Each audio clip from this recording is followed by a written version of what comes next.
edition of Bama and Bourbon with Aaron Suttles from Yay, Alabama. I'm Lance Taylor from the next round. It is on Roll Tide Pods. Make sure you give us that thumbs up, like, subscribe.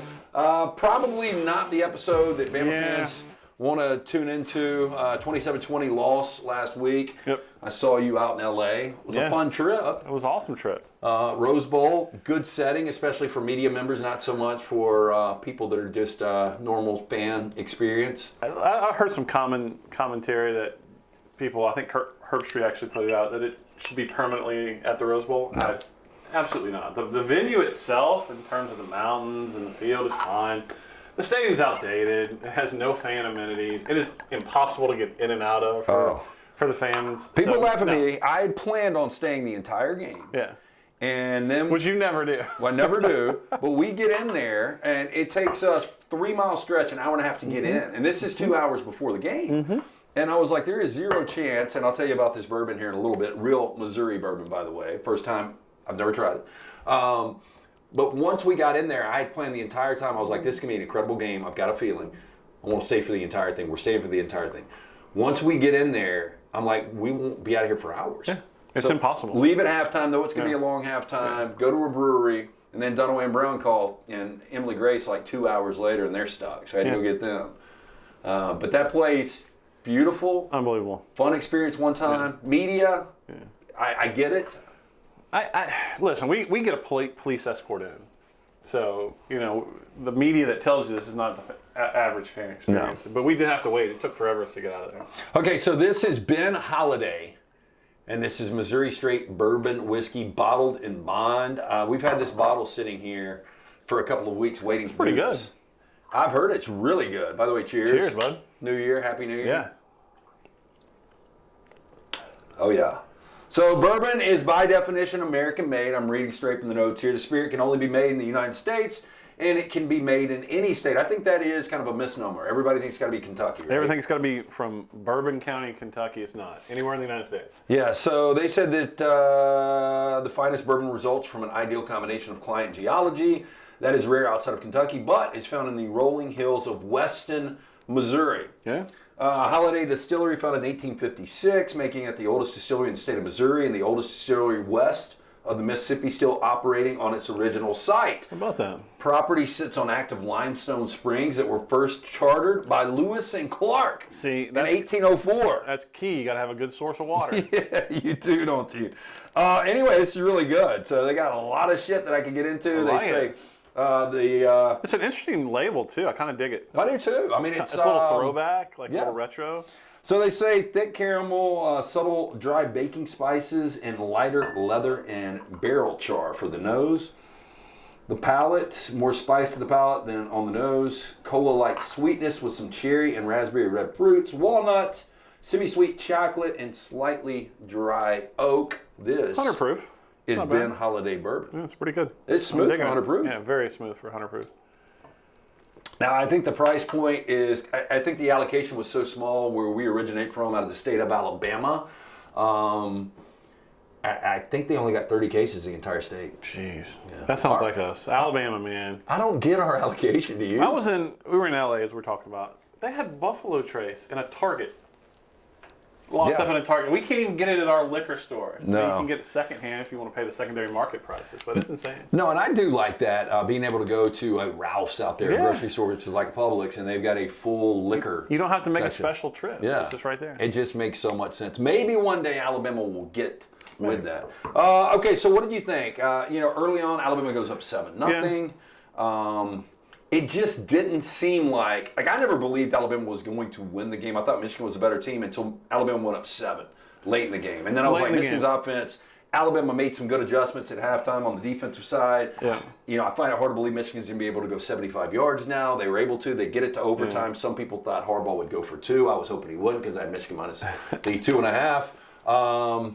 What can you say about this Alabama team, though? It was an incredible season. They overachieved, not in terms of the talent. Because I think talent-wise, when you look at the individual talent, this team probably underachieved. Well, maybe not even. They probably achieved to the right level. They made the college football playoff. They won the SEC. You can't say they underachieved.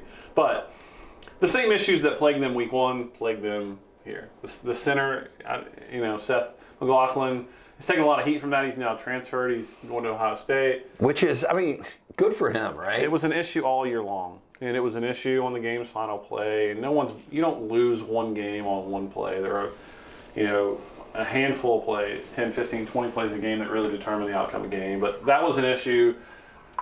Jalen Milroe not getting through his reads.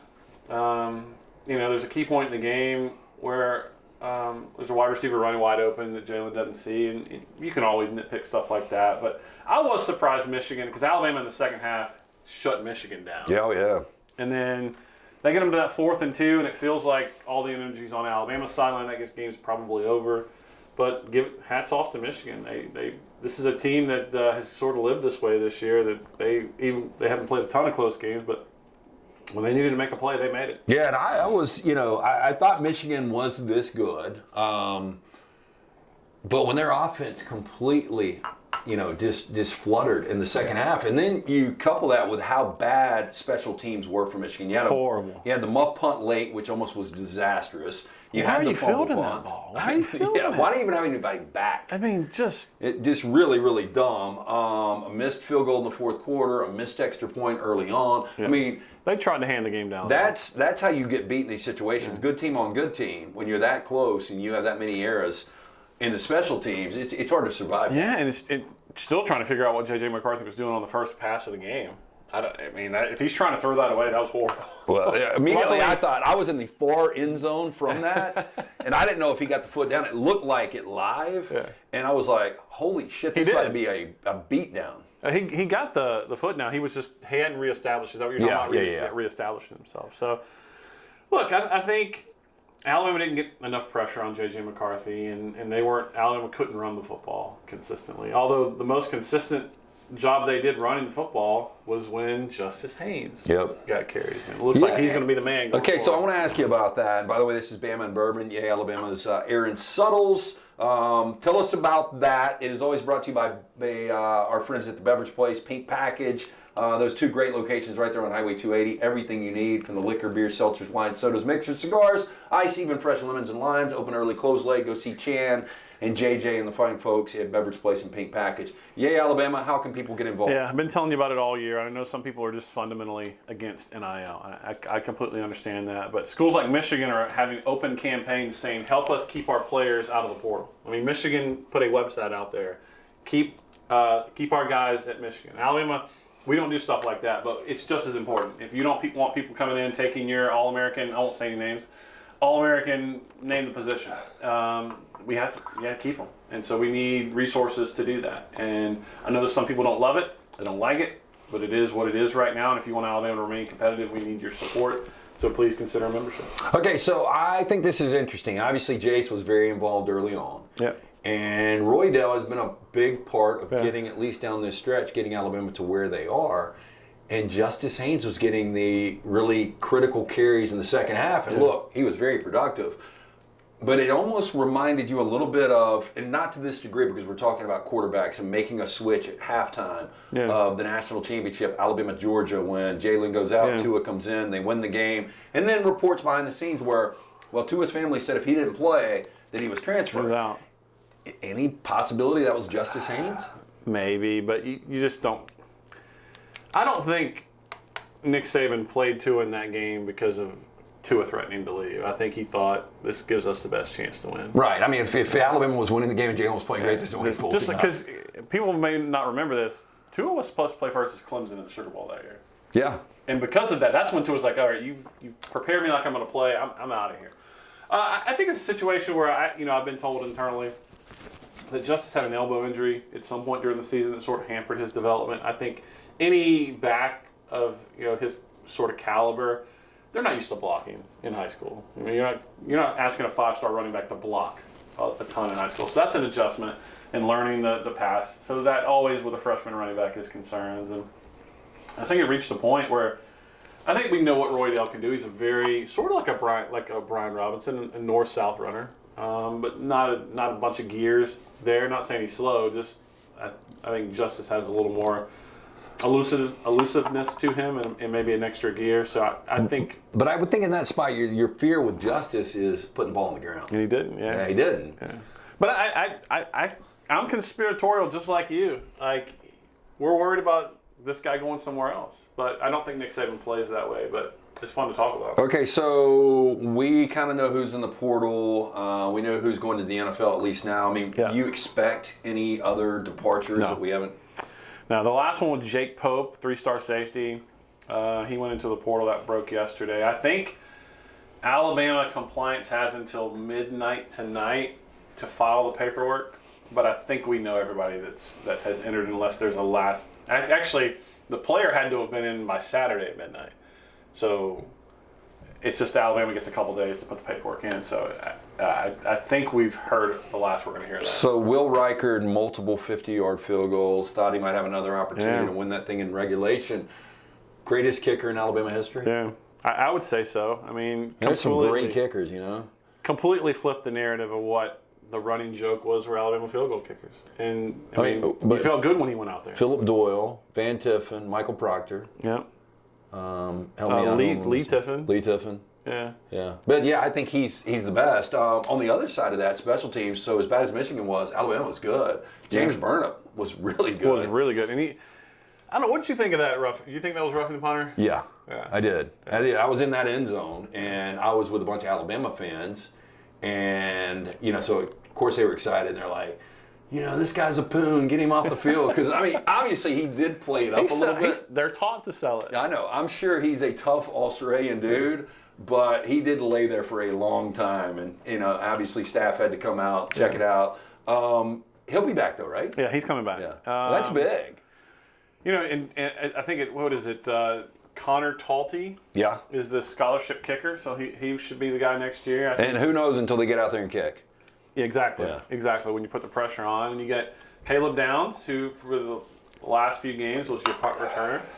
So yeah, I think most of your special teams remains intact, although the heart of it is big gone missing with Will Reichard. So with Seth transferring to Ohio State, what will this offensive line look like next year? I mean, obviously, Caden Proctor just got better and better as the season went on. Yeah. JC's gone. JC's He's going to be gone in the first top so 15. You get Tyler Booker back, huge. He'll be probably my top pick. I'd have to think about it. Probably my top pick to be a permanent team captain, voted on next year.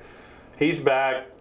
And he could be in JC's situation next year as far as one of the top offensive linemen coming out. Absolutely, just an absolute stud. You get Jaden Roberts back at right guard, so your two guards are back. You got your left tackle back, so you got to replace the center. And I would not be surprised if Alabama looked to the portal somewhere, at least for some depth at center, because there's a hole now. And I know it was. Listen, I understand them fans' emotion. I think some fans were a little too tough on Seth. My opinion. But I also understand the fact that these guys are getting paid now, and some people have said if they're getting paid, they're open. They're not college kids anymore. We can criticize them. I get all that, but.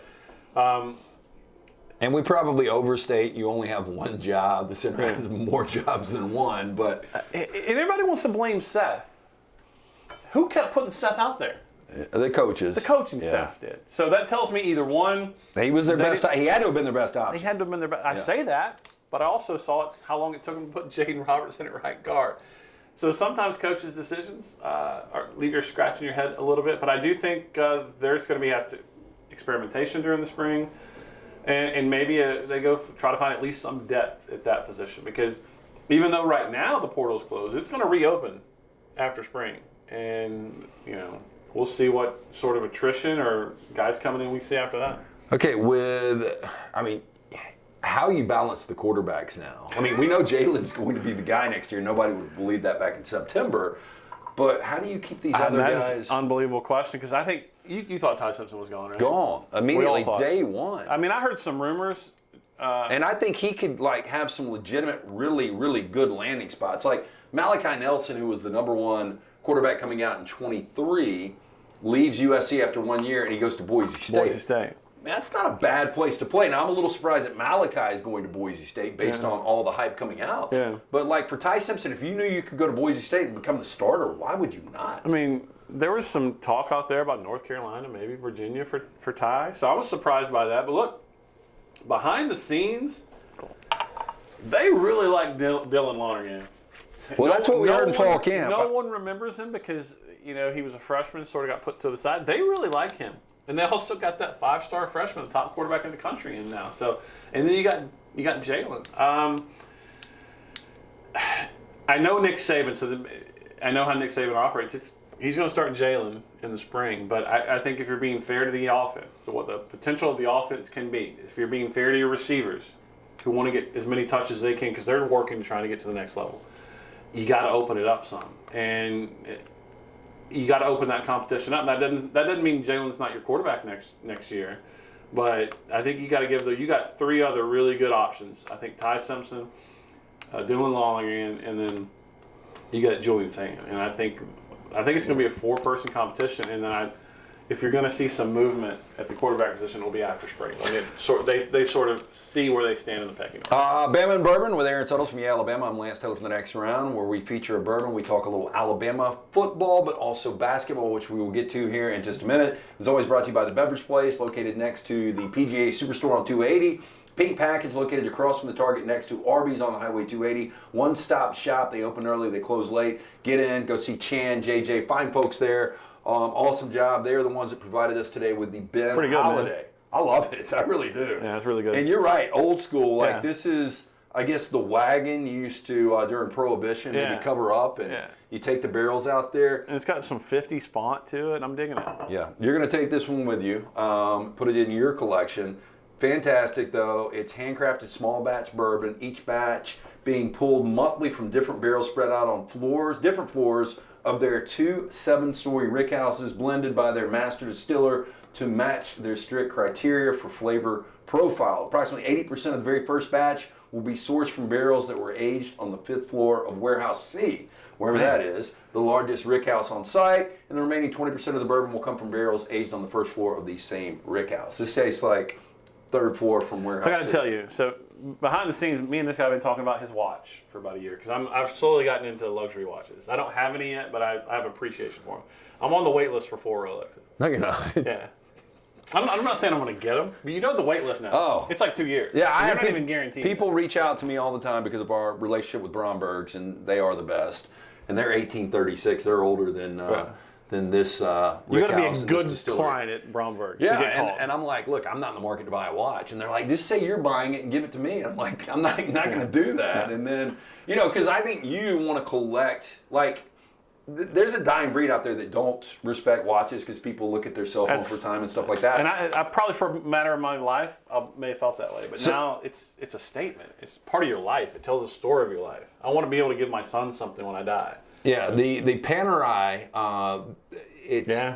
so they had a brick and mortar. I went and one in Chicago when I lost bracket bet, and me and my daughter were traveling across the Midwest a couple of years ago, and then I went to one in Vegas this past week, and that's beautiful. Like if I had like FU money, then I probably would take a look at that. We went in one in Beverly Hills.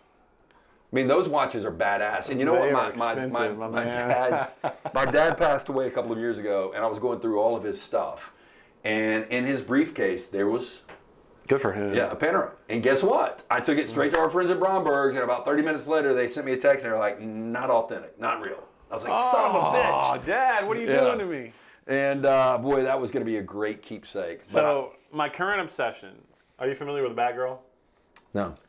So the Batgirl is the GMT2 Master Rolex, and I like the Jubilee bracelet. That's what makes it a Batgirl over the Batman. But it's a blue bottom with a black top. That's why they call it Batman. Yeah. So it's a Batgirl because it's got the Jubilee bracelet. Yeah, I've seen the Hulk with the all green. And then there's the Starbucks, and there's the Pepsi, and there's the root beer. I'm slowly becoming obsessed, and I realize I don't make enough. Yeah. I don't make enough money. That is a rich man's game on the watch. But they're beautiful.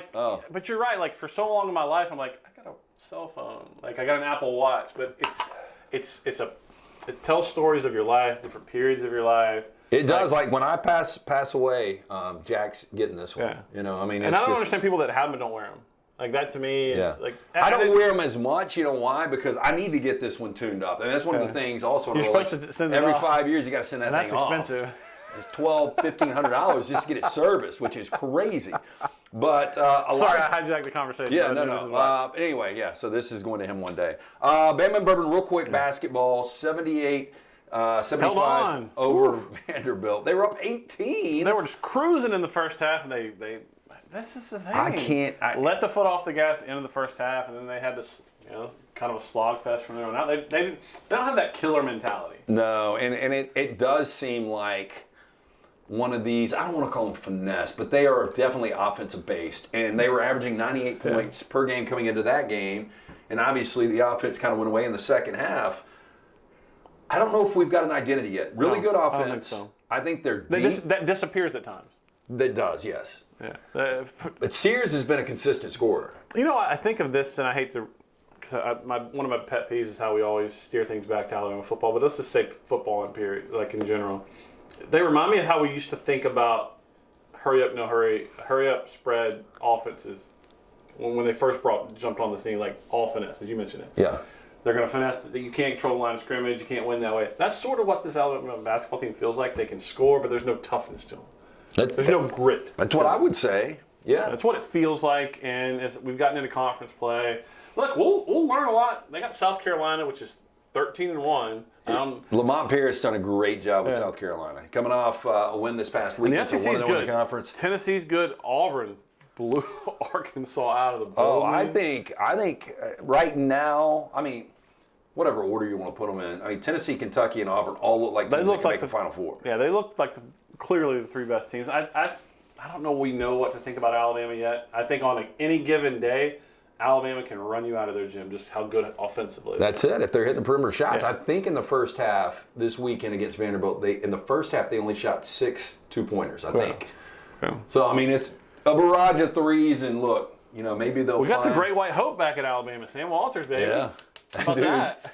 And Nelson's really good. They've got some scores. It's a fun team to watch. Will it all come together? Yeah. We'll see. We'll see. We're going to do this every week through basketball. We're going to be previewing a different bourbon. We'll be talking Alabama hoops, some recruiting stuff, portal stuff. Yeah. This man is all on it. Again, yay Alabama. How can people get involved that are Alabama fans? And make sure you're back in a college football playoff next year. Yeah, yay-alabama.com/fans. You can learn about your levels of membership. And I can't tell you enough. And I can't implore you enough. If you care about the future of Alabama football, we need your support. I know you don't like it. I read all the message boards. I know you don't like it. But if we don't support this, other schools are. You saw what Ole Miss did in the portal. And there are other schools that are dying to win. I get it. We've been on top for a long time. And I say we because I'm with Alabama now.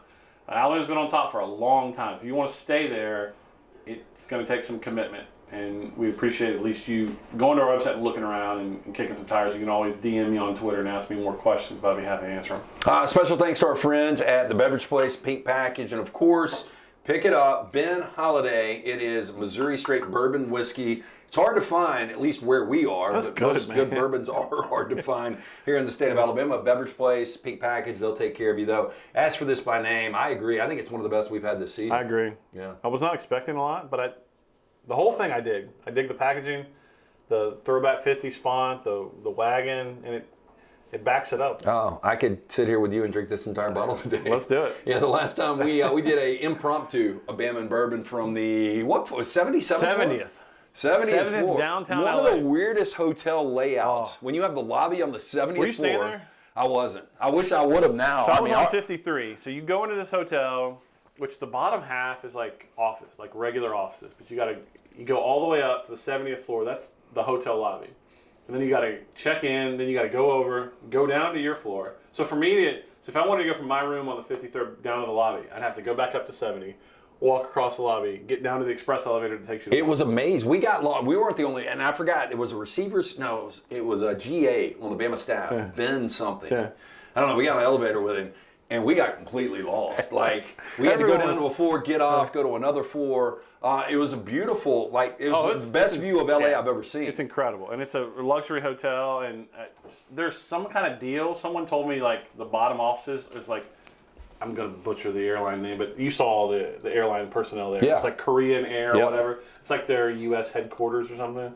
So, it was beautiful. Yeah, I would highly recommend. There's not a lot of things I recommend about LA. There's some good things. I don't know how much you like it. I don't love it. Yeah, I think California's a little overrated. No, it is. It is. That's why so many people are moving from California. Yeah. and coming our way. But like, I thought it was really cool. We're sitting there. It was New Year's Eve. It was earlier in the day, and the county sheriff's chopper comes up, and they just kind of hover right there, and they're waving to everybody. Yeah. And it was just something you just don't see. And you look down and you see all these skyscrapers that are way below you. And we're not even on the top floor. Like the rooftop bar was up. 73rd floor was on the rooftop. Yeah, when I got there, I was like, this is the weirdest rooftop because it's not on the rooftop. Yeah. It's like, and they're they like, this isn't a advertised it rooftop. as the largest open-air rooftop bar in the Western Hemisphere. I can And believe that. I never got up there, believe it or not. But I didn't either. Lance got us a couple drinks. We did an impromptu Bama Bourbon. They liked their drinks there. Like 2 drinks there was like $50. You knew you were No, in LA. it was the 2 drinks, and then I got 2 sodas for whoever else. And with tip, it was $100 or $90. It's insane. Yeah. It's LA, man. It's okay. You can get this bottle for less than that. Again, special thanks, Beverage Place, Pink Package. We'll do this again next week. Happy New Year, everybody. And we'll see what Alabama does in hoops this week. Yeah, they got South Carolina this week. Yeah. So we'll see what happens. We'll be back next week. Make sure you like, subscribe, give us that thumbs up right here on Roll Tide Pods.